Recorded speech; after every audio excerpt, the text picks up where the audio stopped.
Welcome to Olustee, Florida, February 20th, 1864. The greater part of the wounded and all the killed were left on the field. A lieutenant of the 54th Massachusetts wrote those words from a camp near Jacksonville in early March. The sentence appears without ornament, without argument, as a line in a letter. The line sits beside routine notes about rations and weather. The line does not explain why the wounded were left. The line does not explain what happened next.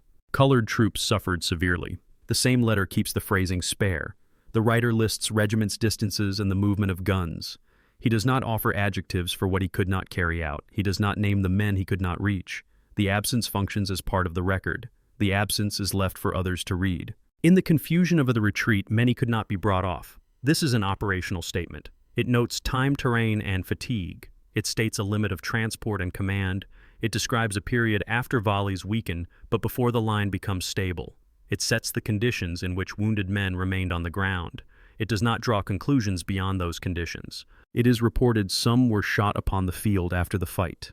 That clause appears in Northern press summaries compiled from private correspondence. The phrasing is passive and cautious. It places the claim at a distance from the writer. It does not assign a unit or a name. It marks the category of allegation that accompanies some Civil War engagements. It signals a matter requiring examination. Fate unknown. This two-word entry is common in casualty listings. It appears next to names when bodies are not recovered. It appears when witnesses are separated by trees, smoke, and time. It appears when night falls before stretcher-bearers return. It appears when lists are closed for the press deadline. It persists into pension files and family notes. There were instances of unnecessary severity. This phrase occurs in several 19th century military communications. It is used when the writer does not provide direct detail.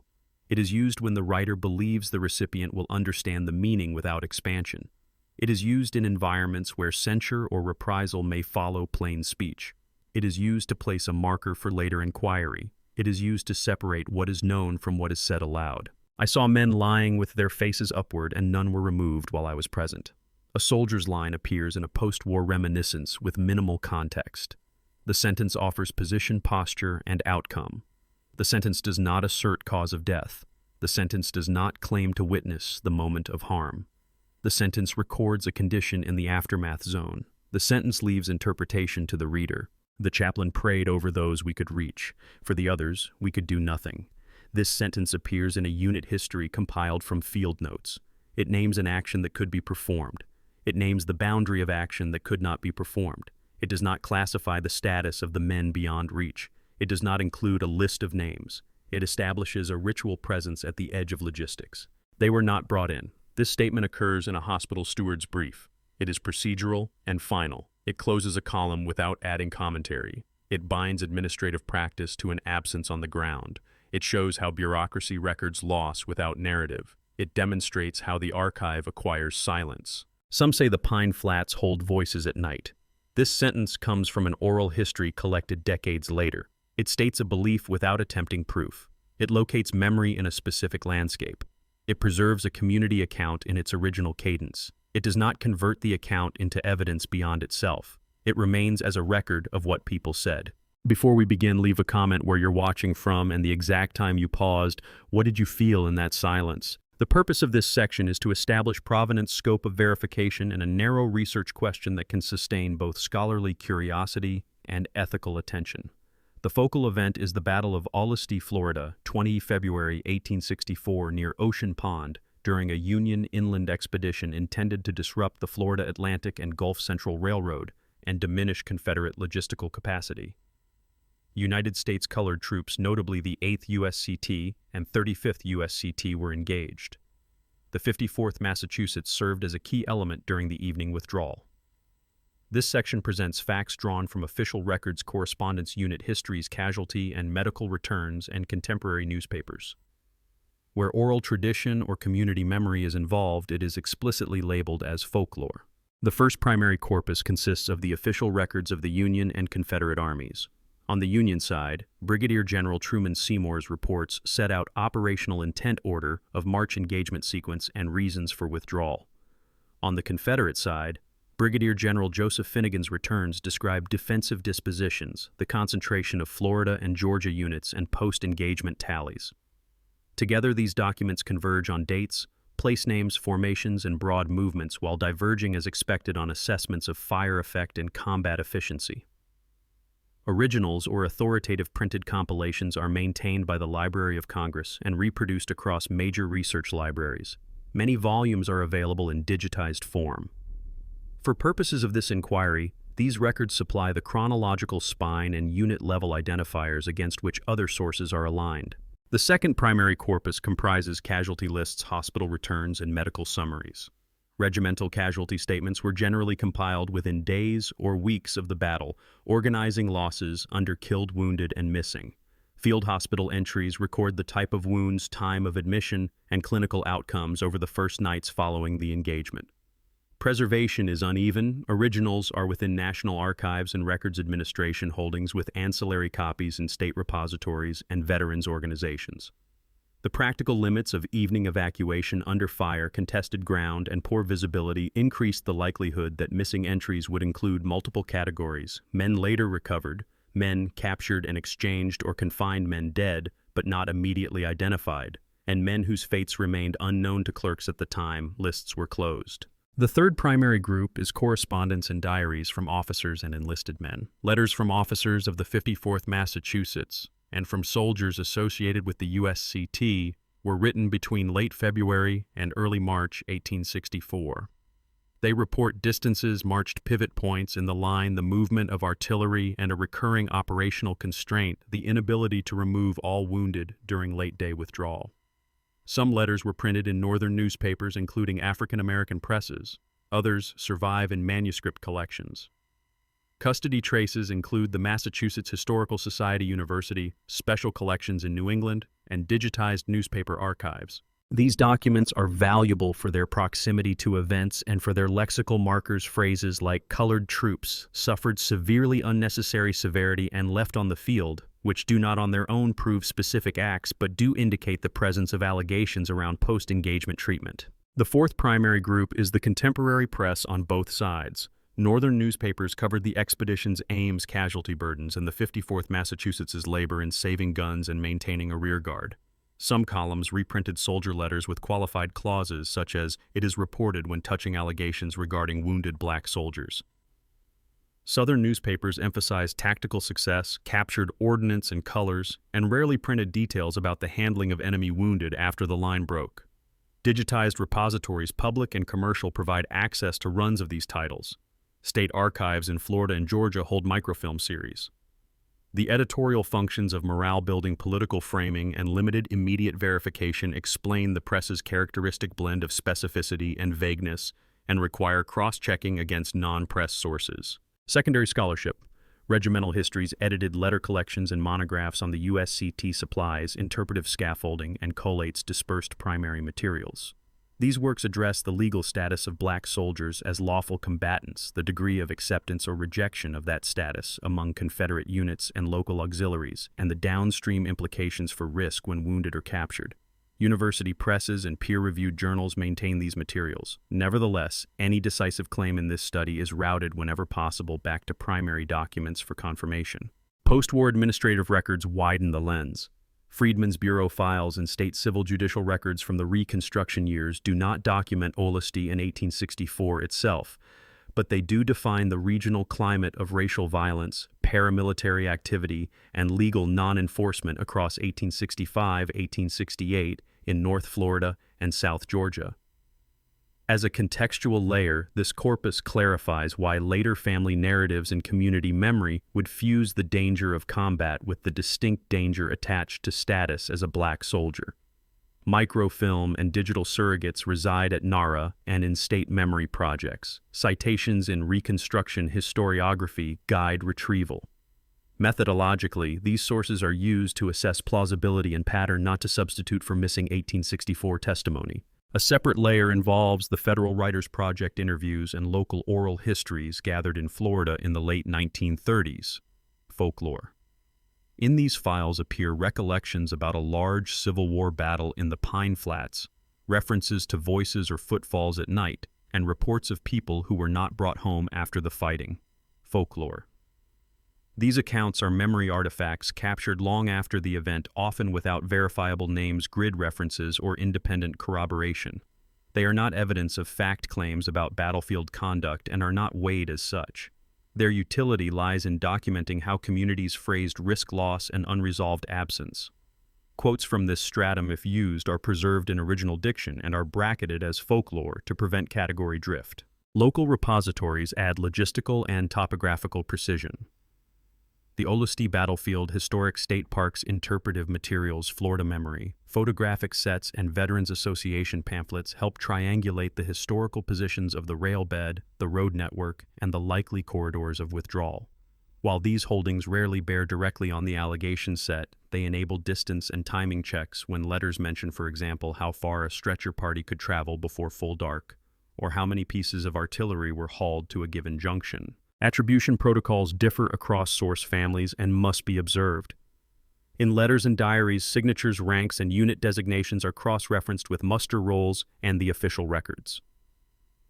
In newspapers, the distinction between staff reports, reprinted soldier letters, and unsigned editorials is recorded to track potential condensation or embellishment. In the Federal Writers Project field files, folklore, the investigator's name, county date, and routing notes appear on cover sheets and route slips. One Florida field file connected to the Baker-Columbia area includes a brief margin note about a sandy road between Lake City and the edges of Ocean Pond, and an elderly informant's insistence that some were left where they fell. Folklore. The note is retained for context. It has no independent military corroboration. Transmission chains also require disclosure. The official records derive from 19th century War Department compilations. Newspapers survive in bound volumes and microfilm. Family letters may have passed through multiple inheritances before accessioning. Pension files at NARA interleave medical affidavits with witness statements of varying quality. Each link represents a possible vector of loss or reinterpretation. Consequently, claims about the scale and character of post-engagement violence are advanced only when supported by either two independent primary witnesses at comparable evidentiary level or one primary witness with precise coordinates, timings, and named participants. From the assembled materials, a narrow but consequential question emerges. Why do missing rates for the 8th and 35th USCT at Olustee appear higher than predicted by withdrawal routes, daylight remaining, and stretcher capacity, even after accounting for later recoveries, captures, and reporting delays?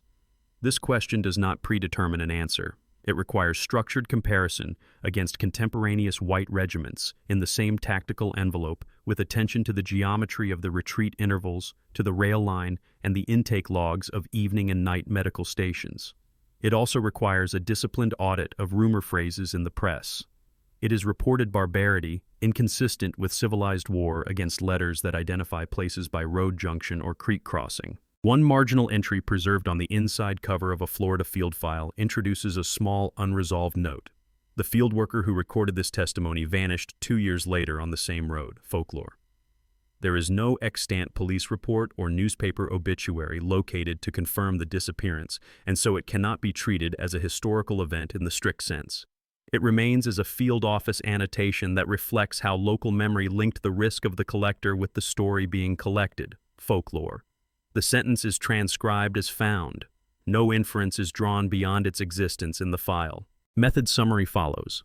The official records provide the temporal and spatial framework. Letters and contemporary newspapers supply near-event observation and operational detail. Casualty and hospital returns enable quantitative checks on killed, wounded, and missing. Freedmen's Bureau and state records furnish Reconstruction-era context for patterns of racialized violence. Federal Writers Project and other oral accounts are retained with folklore brackets to acknowledge community memory without converting it into proof. All affirmative conclusions rest on verifiable primary sources. All folklore items are quoted as memory statements only.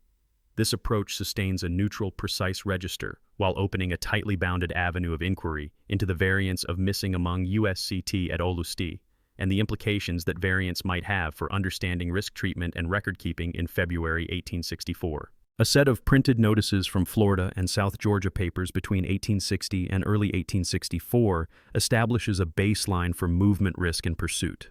The runaway slave advertisements follow a stable formula, the name or nickname if known, estimated age, complexion, height, marks or scars, clothing last seen. the owner's county, the likely road or river course toward Union lines, and a reward indexed to distance recovered. The notices around Lake City Baldwin-Sanderson and the corridors feeding the Florida Atlantic and Gulf Central Railroad often specify Pine Flats causeways and section houses as waypoints. Several ads mention Union pickets or colored regiments as imagined destinations in early 1864, a sign that the very existence of USCT units altered the calculus of flight. These printed artifacts are impersonal, but together they map the same ground in which the battle and its aftermath will unfold. In WPA-era interviews, elders in Baker and Columbia counties describe a rule of thumb given to the young: do not whistle after dark where the track meets the pines, and do not answer if your name is called from the wiregrass. The teller does not claim knowledge of a specific date.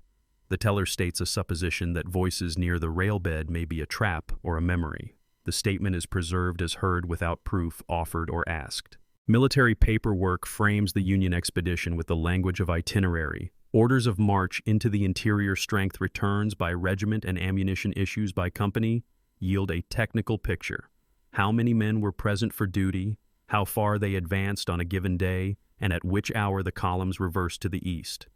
Casualty statements entered after 20th of February 1864 place the 8th and 35th United States Colored Troops in the zone of heaviest loss during the late afternoon.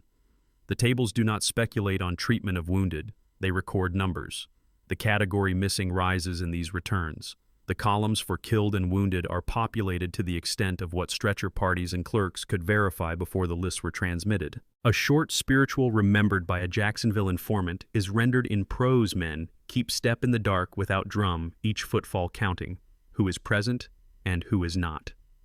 The informant insists the lines were sung in a camp after a fight in the woods, not at a church, and that the refrain mentions no river, only a road. The text is incomplete. The cadence is clear enough to the collector to note it as call and response. No date is attached. No regiment is named. Freedmen's Bureau records from 1865-1866, though chronologically later, contribute to context by documenting patterns of postbellum violence along the same routes. Petitions from freed people in North Florida request protection on roads between Lake City and the coast. Affidavits describe assaults on travelers identified as former Union Teamsters or relatives of soldiers. The Bureau's agents note their limited capacity to investigate incidents in the Pine Flats beyond the towns. None of these files claims to reconstruct the battlefield treatment in February 1864. They do show that within a year of the engagement, the space remained contested and the status of black mobility precarious in law and in practice. A superstition attached to Ocean Pond holds that a lantern seen moving without a bearer means a household will receive late news. The note appears in a field file as a single sentence with the label "local belief." It is not tied to a name or to a postal route. It registers an association between light travel and delayed information that outlived the war. Court correspondence in the surviving county bundles is sparse but instructive. A handful of letters between clerks and militia officers in early 1864 address property claims and impressment matters. There are no extant coroner's inquests for the battlefield district in February. The absence does not settle any question because jurisdiction over a contested field was not practical during active operations. Where court records do appear in subsequent months, they concern theft forage and bond disputes, not the disposition of enemy wounded. The administrative lens, therefore, is oblique silence in these papers cannot be read as denial, only as a limit of what county processes could reach. A dream account is written as plain speech. A woman in Lake City says she dreamed her brother sat with his back to a pine and asked for water, then turned his face aside when she offered it. The collector appends a bracket, reported to have a brother in the colored regiments. The narrative carries no location beyond in the woods, no unit number, and no date. It remains a family memory set down without argument. From the Confederate side returns list, captured ordnance prisoners taken, and standards seized. They emphasize the pushing back of Federal columns and the disruption of the enemy's intent toward the railroad. They do not name wounded enemies left on the ground. Where such documents reference the terrain, they mention the same anchors as Union papers, the rail line, the road junctions, the ponds, and sandy stretches. The convergence of topography across antagonistic reports permits reconstruction of distances and timings, even while human outcomes are described through different lenses. One informant, identified only as Old Railman, states that after some battles, the section hands would refuse to walk the track alone for a week. He says no supervisor wrote down the reason. He says that in the morning you could see where something heavy had been pulled off the right-of-way. The account is not dated and does not assert a link to a particular action. It is kept because it pins a practice refusal to traverse a segment to a workplace memory. Letters from officers of the 54th Massachusetts and white officers serving with USCT regiments circulate in northern presses within weeks of the battle. Their language is sparing where allegation might overrun evidence. Phrases recur: colored troops suffered severely left on the field, could not be brought off. In a few cases, the writers allude to reports of harm after engagement without naming sources. The editorial hands that brought these letters to the page occasionally adjust spelling and paragraphing. The key phrases retain their form across reprints, which suggests that even filtered, the core content drew notice in multiple venues. A baker in Jacksonville tells a collector that her mother warned her as a girl to count to 12 if she heard 3 knocks at night. If the knocks came again before she finished, she was to stay indoors until daylight. The custom is reported without explanation. The field worker marks it household caution war years. No attempt is made to connect it to a battle. The note captures a habit linked to a time. Union Hospital logs for the days immediately after 20th of February show intake spikes that align with the withdrawal and the establishment of care stations closer to Jacksonville. The logs name men, list wounds, and mark mortality over the first nights. They do not cover the men never delivered. They do not venture into speculation about who was reachable and who was not after dark. A few entries indicate transfers from picket parties that ventured back at first light.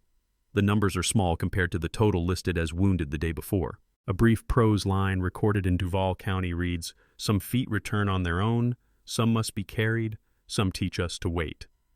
The collector places it under sayings. It can be read as metaphor. It can be read as an inventory of outcomes. The file offers no guidance. The entry is retained as an example of how communities encode categories of return. Taken together, the formal instruments and the remembered speech produce 2 parallel tracks. The printed ads and the official returns fix the geography and the administrative categories that follow a battle present, absent, dead, wounded, missing. The letters supply operational detail and the lexical edges where allegation appears but stops short of accusation. The bureau papers and county correspondence situate the risks of travel and the limits of civil process in the same landscape during the first years after the war. The oral materials hold motifs of absence, caution, and deferred news that attach to the same roads, the same track, and the same margins of forest. The 2 lines do not merge. They move side by side. The study proceeds with both the dry proof that can be tabulated and the voiced memory that cannot be reduced to numbers, but cannot be ignored where numbers thin out. Present for duty at sunrise. Ammunition issued by company. The line advanced west along the rail engagement general by mid-afternoon. Casualties heavy on the left, withdrawal ordered at dusk. The road counted the names before anyone spoke them, and men kept step without drum while the pine made the time. Stretcher parties were dispatched, but darkness impeded retrieval. Several positions were not re-entered. Mothers said the path would not let some feet come home, and the night repeated the roll until the voices thinned. Guns were removed by hand and drag rope, 2 pieces abandoned under pressure. The rear guard held the road as ordered. The forest held its breath while we counted to 12, and still the drums answered somewhere beyond the trees. The greater part of the wounded and all the killed were left on the field. A sentence entered without ornament. A lantern moved where there was no hand to carry it, and names arrived late, not fitting the bodies that followed. Prisoners were taken in uncertain numbers. Scattered files rejoined at the junction. Skirmishers could not be rallied after full dark. "Do not answer if your name is called from the wiregrass," the elder said, "and count to 12 if the knocks return." Unnecessary severity was alleged. Investigation impracticable during operations. Discipline reported maintained. The next line is missing. Only 1 word remains: returned. Hospital intake on the 21st showed 27 admissions. 2 expired in the night, others transferred when carts arrived. Some feet return on their own. Some must be carried, some teach us to wait. Enemy dead went uncounted owing to nightfall. Pickets posted. Detail resumed at daybreak. At the edge of the trees came 3 knocks and no door was opened. The rail bed was secured by detachments. Track damage, minimal trophies recorded in neat columns. The railmen refused that mile for a week and gave no reason that could be written. Casualty abstracts of killed, wounded, missing were transmitted to the department. Total signed. Fate unknown became a hymn that never named the river. A surgeon noted wounds of close range, suspected in several cases, provenance uncertain in the confusion. He turned his face from the water that was offered in a dream, and no further word explained the gesture. Ammunition expenditure was appended by company resupply not feasible before withdrawal limbers broken on the sand. The step kept time when the drum did not, and the counting outlasted the column. Papers of identification were found on 2 bodies, others without mark interment deferred until ground could be held. The track spoke back in iron and would not tell what passed while the lamps were dim. Statements from officers were forwarded, rumor not substantiated, confidence restored in the local militia. No supervisor wrote down why the section hands would not walk alone. Margin torn, and totals that do not balance clerk's ink thinned where the page had been folded. The held breath of the pines did not break when the last cart turned, and the road kept its number. Orders to hold the road and bring off artillery and wounded as practicable were executed to the limit of light. They marched in silence where the song would have been. Telegraph reported the enemy driven, while losses were severe. Lists closed for the press deadline corrections to follow. Confidence is a word that does not visit the cabins, and late news travels with a light no one holds. Post-war affidavits described assaults on roads not linked by date to the battle agents, noting limited reach beyond town. The road remembers better than the ledger and keeps the order of footsteps without ink. A field sketch marked rail line pond sandy stretches palmetto, distances measured by stride and guess. Where the sand kept a shape, the morning found a furrow that meant weight and direction. A detachment revisited the forward ground bodies removed where identifiable stones set when names were known. Names reached home before bodies did, and sometimes never. Muster roll corrections shifted 3 from missing to captured, while others stayed unaccounted without notation. The count ended on paper, and still the step went on in the dark. Ink washed across a page, and place names became unreadable where the bottle tipped. Commendation did not carry the water, but the citation was filed. Objectives not obtained, withdrawal. Orderly under pressure, casualties attached as an enclosure. No further details known respecting those left on the field. Orderly is a word that does not sit with a sister's sleep, and cloth was tied to the gate while waiting. A chaplain prayed over those reachable and recorded the hour others remained beyond the line of safety. For the others, nothing could be done, so they were named under the breath. Ammunition boxes were recovered, a broken limber noted regimental papers preserved in the chest assigned. Paper keeps its own weather after the wind has passed and edges curl where hands return. Patrol at dawn encountered no living enemy on the forward ground pickets relieved by schedule. No living answer came. The drum answered instead. Subsequent correspondence declined to ascribe motive conditions cited as beyond control. Inquiry deferred until operations concluded. Conditions became a name for the door that did not open when the knocks returned. The clerk's hand stopped mid-sentence, and the rest remained blank until binding. State archives held no coroner's inquest for that month in the district of operations. A letter read, "I wish not to recall what I saw there." The recipient unknown, the signature legible enough to file. He said nothing at the table and wore a coat in July, and no addendum was added by the keeper. A pension file cited fate unknown for the claimant's brother, benefits denied for lack of proof, appeal noted.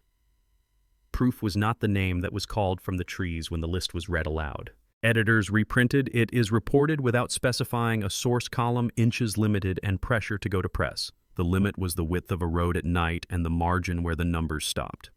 A regimental history noted instances of unnecessary severity with context omitted and footnote absent. Omission drew a boundary with ash that the weather did not wash away.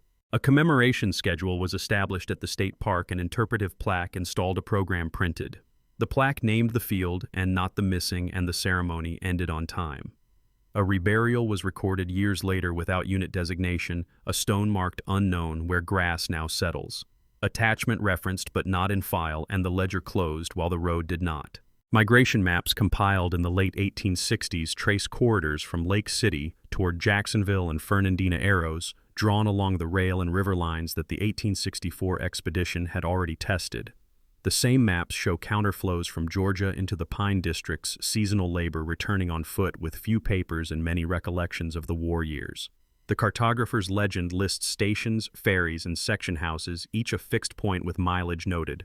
In letters preserved by families of USCT veterans, the same points appear as waymarks for stretcher details, wagon halts, and rendezvous after night movement. The graphic certainty of the maps and the episodic certainty of the letters do not negate each other. They register the same ground in different vocabularies. Reconstruction affidavits describe petitioners seeking passes for travel and protection along roads that cross the battlefield's hinterland. The phrasing is formal, naming dates, distances, and the authority appealed to for safe conduct. In a few files, the petitioner adds a sentence about the place where we do not tarry, leaving the clerk to copy the words without comment. Soldiers' letters from 1864 that mention men left on the field do not name that place either, but the road segments align within a few miles. The legal caution of the affidavits and the operational caution of the letters meet at a shared uncertainty. Newspapers in 1864 treat the battle as a column of events listing movements and outcomes with the compression demanded by space. The Reconstruction press treats the roads as a column of risks, printing notices about assaults, disappearances, and the work of bureau agents. Where the wartime columns say colored troops suffered severely, the post-war columns say colored travelers should be escorted. The vocabulary changes from military to civil. The object of concern remains the body in transit. In this reflection, the reader sees how a field of fire becomes a field of passage, and how the danger changes its name without changing its address. In community songbooks compiled from memory, a refrain circulates that counts steps in 12s and ends without a river named. The printer sets it as prose because no staff paper is available, and the collector notes work camp use rather than church use. A migration map printed the same year draws a straight segment where the refrain places a pause. The two artifacts are not designed to comment on each other yet. The pause and the straight segment lie on the same mile. The reflection turns the reader to the possibility that pace and line are both measures of what could and could not be done. Affidavits from widows of USCT veterans contain sentences about benefits denied for lack of proof when a man's status remains fate unknown. Clerks record the denial and stamp the papers, then docket them for possible re-examination. In a notebook of local rituals, a line reads, "Name him aloud until the name stops trembling, recorded without reference to the pension case it echoes." The ritual does not establish eligibility. The docket does not quiet the name. The two lines face each other, and neither explains the other away. A letter from a white officer attached to a colored regiment uses the phrase unnecessary severity, leaving the specifics blank and the responsibility implied. On the facing page in a church minutes book, a congregation adopts a rule that the morning bench is not to be moved during night meetings until all who wish to sit have done so.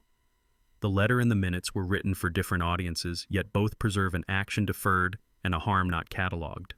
In this pairing, the reader sees omission as a record type rather than merely an absence. The mirror shows how a withheld detail can cast a measurable shadow.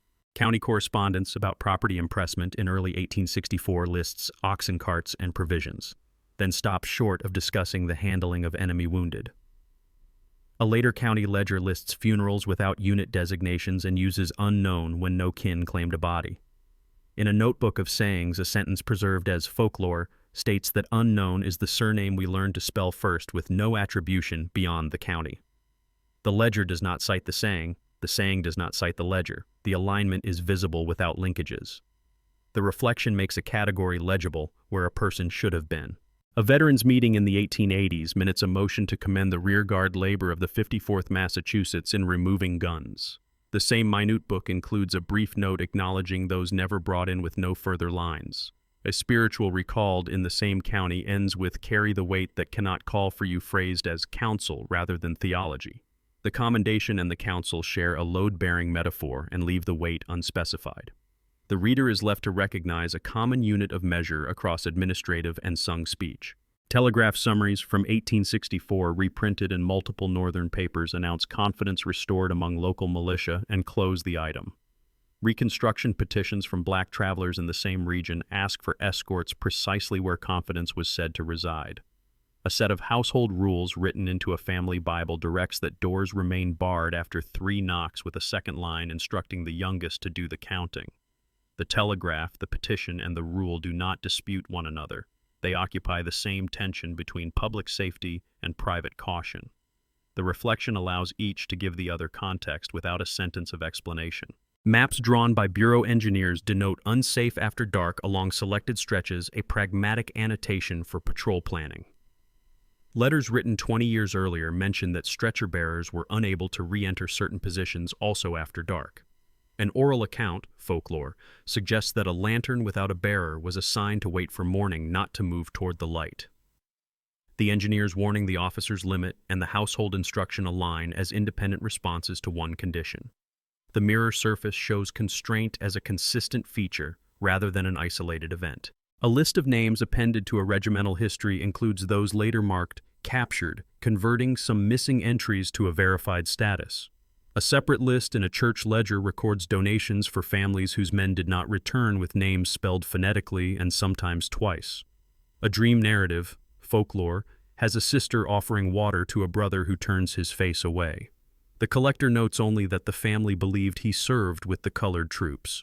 The three lists, military, congregational, and remembered, do not reconcile into a single document. Their reflection across the page establishes how communities invented parallel ledgers to carry parallel truths. A small notice in a Southern paper lists trophies, taken colors, guns, and a broken limber with formal thanks to the troops. A Northern paper prints a letter stating that 2 guns were saved by hand and drag rope, the weight tallied but not the names on the ropes. A ritual note from a lodge book prescribes that when labor is done without witness, the steward is to speak the work aloud once, then close the book. The notice, the letter, and the rule operate in different registers, each record's completion with different terms. Seen together, they mirror the economy of acknowledgement in wartime and afterward. A county judge's docket contains a complaint about assaults on the road to Baldwin. The entries brief and closed without trial for want of jurisdiction. A family letter from the same month warns a nephew not to travel that road alone if in uniform. An interview, folklore, decades later, repeats the advice without reference to either document, framing it as a universal rule rather than an emergency measure. The docket, the letter, and the interview converge on the same directive while preserving their separate reasons. The mirror clarifies the line between codified risk and vernacular caution. A bureau agent's report on labor contracts notes that some men hired as section hands refused to service 1 mile of track for a period no cause recorded. A former hand tells a collector that you could see where something heavy had been pulled off that mile, offering no date and no claim to battle knowledge. Folklore. A soldier's letter makes a passing note about dragging an axle clear in failing light with no map attached. The 3 fragments face one another across years to suggest a shared mile without asserting a story for it. The reflection remains deliberate, letting the reader hold the alignment without forcing it to resolve. A state park program in the 20th century schedules a commemoration and installs a plaque summarizing the battle's tactical outline. A local paper covers the event, quoting speeches and listing attendees, and the article closes with a photograph of the marker. A church bulletin from the same week prints a short roll of family names remembered this season unconnected to the ceremony. The documents do not cross-reference, yet their dates and subjects overlap in a pattern of public recognition and private continuation. The mirror holds them together long enough to show that 2 calendars were kept. A pension examiner stamps insufficient proof on a file in which the claimant names a brother last seen in the woods on the day of battle. A separate page in the same file bears a neighbor's statement that no cart reached that place after dusk, signed and witnessed but not decisive. A household note folded into the file origin, unclear, reads, "Tie a cloth to the gate and wait." The examiner's stamp remains. The statements remain. The cloth remains only as words. The reflection frames how proof and practice coexisted without meeting.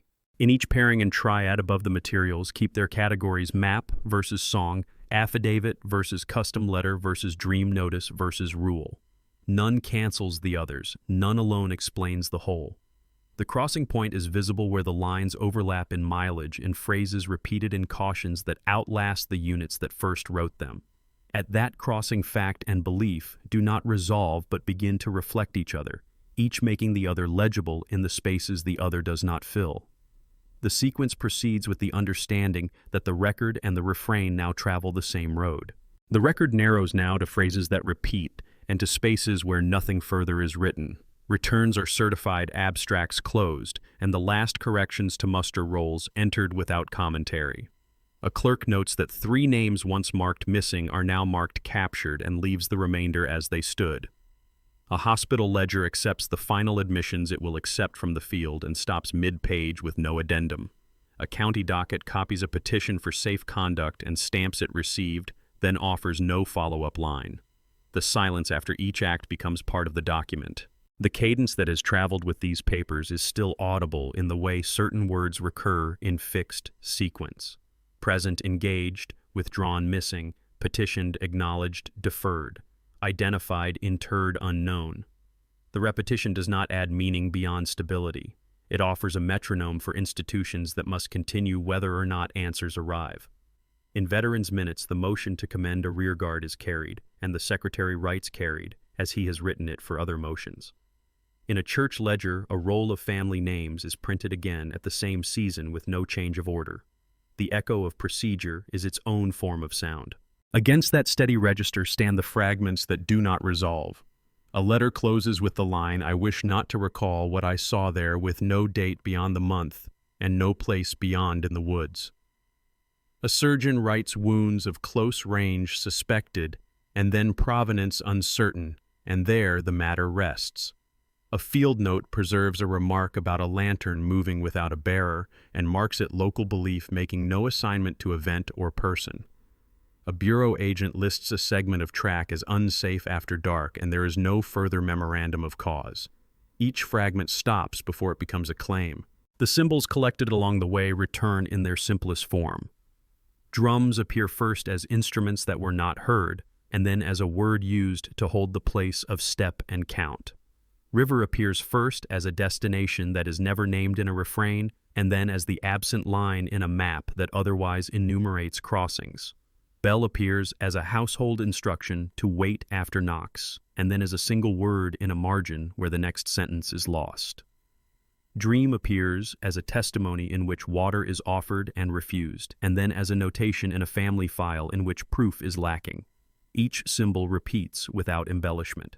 A narrow road through pine holds multiple notations that never touch in the archive but draw near by mileage. One clerk measures it as 3 miles of sandy stretch to the junction. One petitioner names it the place where we do not tarry. One engineer marks the same span as dark risk.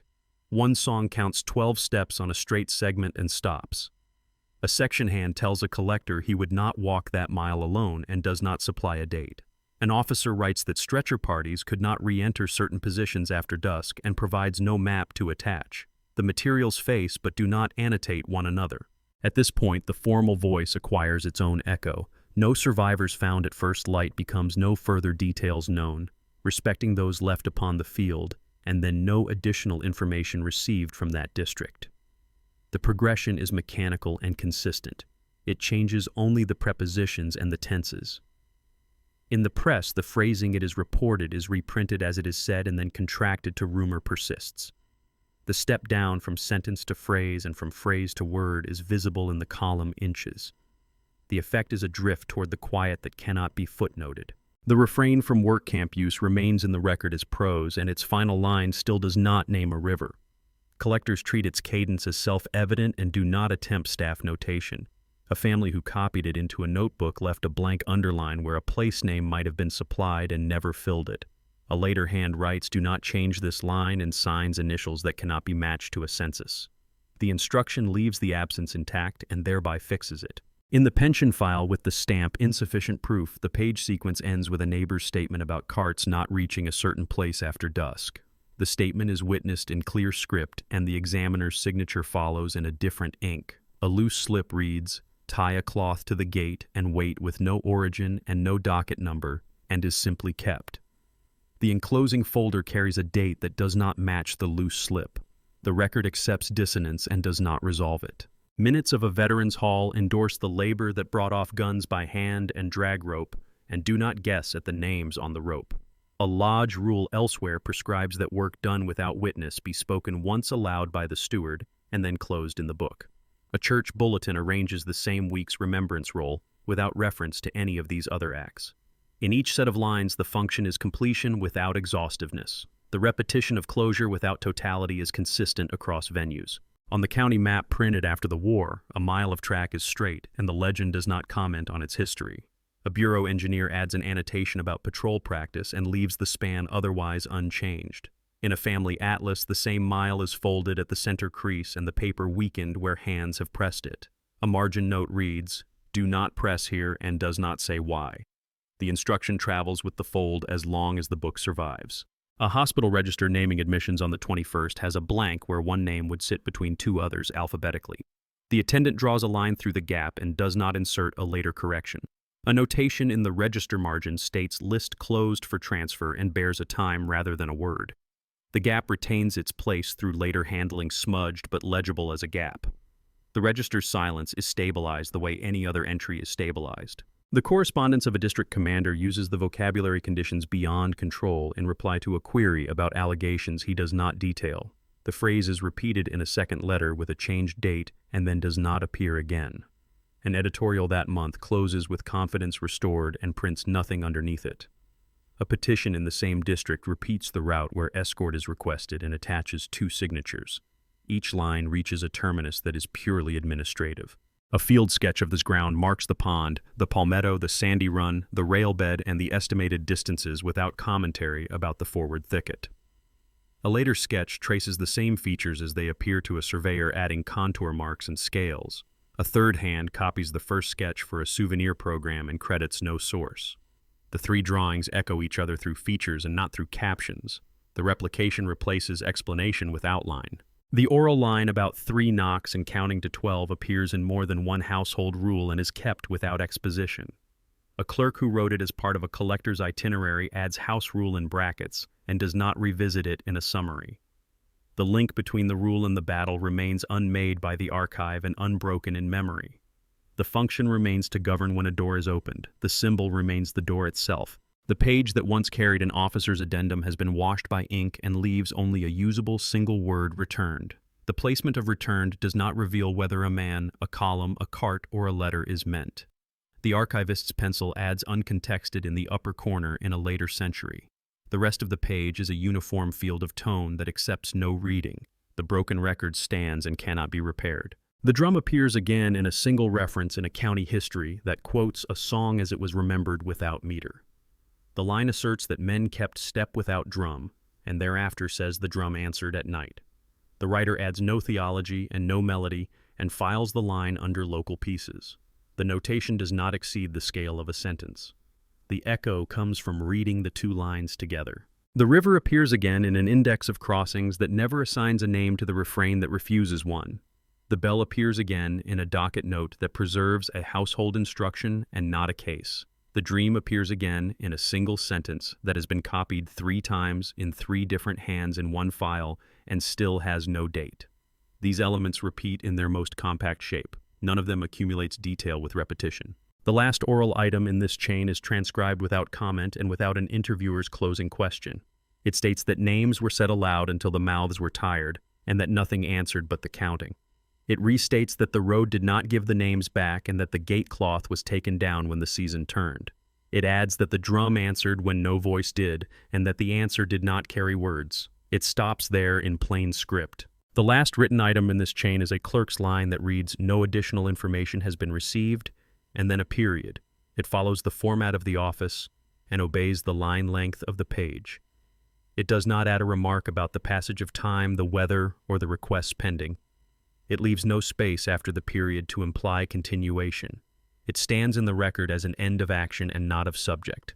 What remains at the crossing is the proximity of simple statements that neither fuse nor contradict. The archive closes its folders with totals that can be reproduced. The households keep their rules with numbers that can be recited. The 2 sets of lines hold to their disciplines and do not encroach. They reflect each other where the mile marks meet and where the names do not return. No one wrote again, but the drums kept answering. The closing set of materials is located and described with plain custody information and minimal inference. Official battle reports are preserved in the War Department compilations known as the official records, accessible in printed volumes and digitized facsimiles at the Library of Congress and research libraries. Regimental casualty lists and hospital returns are held in National Archives and Records Administration series with pension files and medical affidavits appended. Newspapers appear in bound volumes and microfilm at state repositories and in national databases with publication metadata intact. Letters and diaries from officers and enlisted men are cataloged in university special collections and historical societies with finding aids that specify provenance. The files are stable in location and variable in completeness. Field-level memory sources are stored in identifiable civic and state programs. Federal Writers Project interviews from Florida and adjacent counties are housed in state archives and in national WPA collections as typescripts with cover sheets naming interviewers' dates and counties. Community song fragments and spirituals copied in prose are kept in local church minute books and in privately deposited notebooks with accession numbers and donor agreements. Veterans' minutes and lodge rules reside in fraternal organization archives and when deposited in county historical societies with board-approved access policies. Olustee Battlefield Historic State Park retains interpretive files maps and program booklets that document public commemoration. Florida Memory maintains photographic sets and ephemera scanned with item-level descriptions that identify creators when known. What remains uncertain is delineated without embellishment and with attention to scope. The scale of post-engagement violence against wounded black soldiers in February 1864 is not established with orders named squads or coordinates that permit a definitive reconstruction. The presence of close-range wounds in some returns is noted by individual surgeons but is not connected to a timeline, a patrol report, or a sworn inquiry. Statements in newspapers and letters that refer to unnecessary severity or that say left on the field do not specify acts beyond logistical constraints and rumor phrases. County dockets for the month of the battle carry no coroner inquests for the forward ground, and jurisdictional limits are documented as operational facts. The administrative record is thorough in format and limited in content where visibility breaks down. Names are clarified where the record supports them and left as unknown when it does not.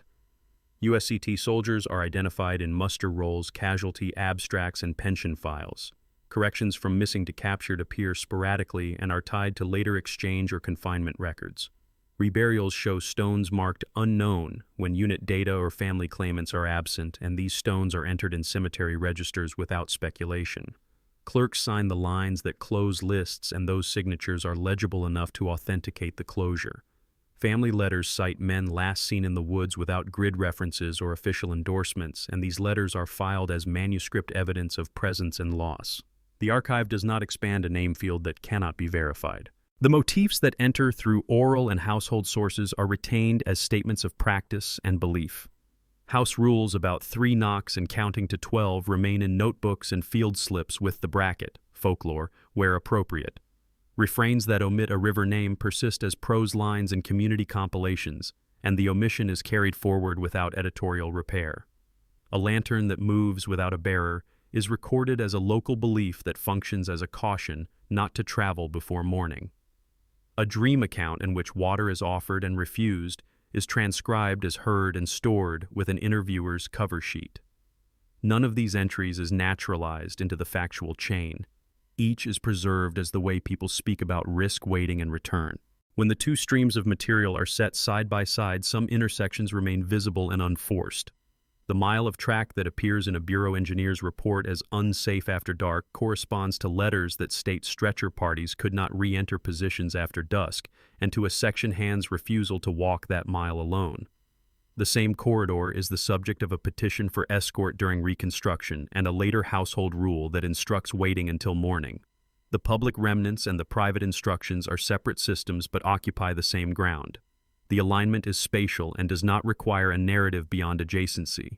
The materials are complete in their own categories and incomplete as a combined story. The echo that carried through the record is present at the end in compact forms that admit no new detail. Drums appear as a count or as an answer in the night when no voice answers and the line is entered once in a county compilation. A bell appears not as a drawn object but as a household timing device coded as knocks and numbers.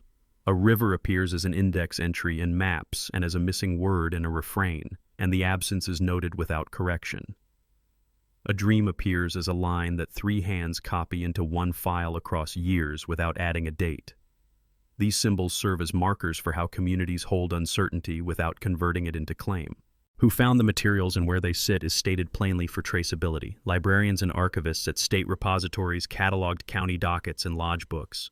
Veterans organizations transferred minutes with inventories. Families deposited letters and diaries with deed-of-gift instruments that preserve chain of custody. Federal staff microfilmed Freedmen's Bureau records and pension files. State park staff boxed programs and interpretive drafts.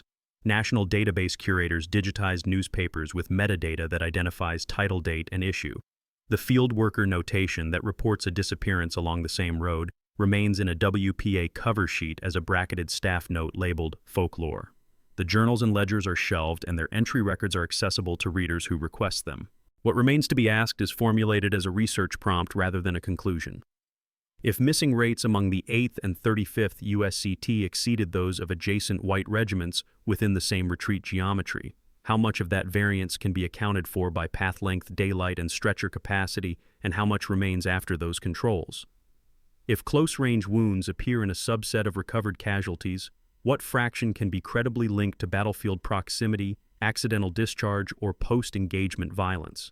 If household rules and oral items converge on caution at specific miles, how should those convergences guide but not dictate patrol annotations and safety protocols in later state maps? The questions are framed to accept answers that may remain partial. The file closes here with questions in place. The manner of ending follows the office practice and the community habit without adding staging.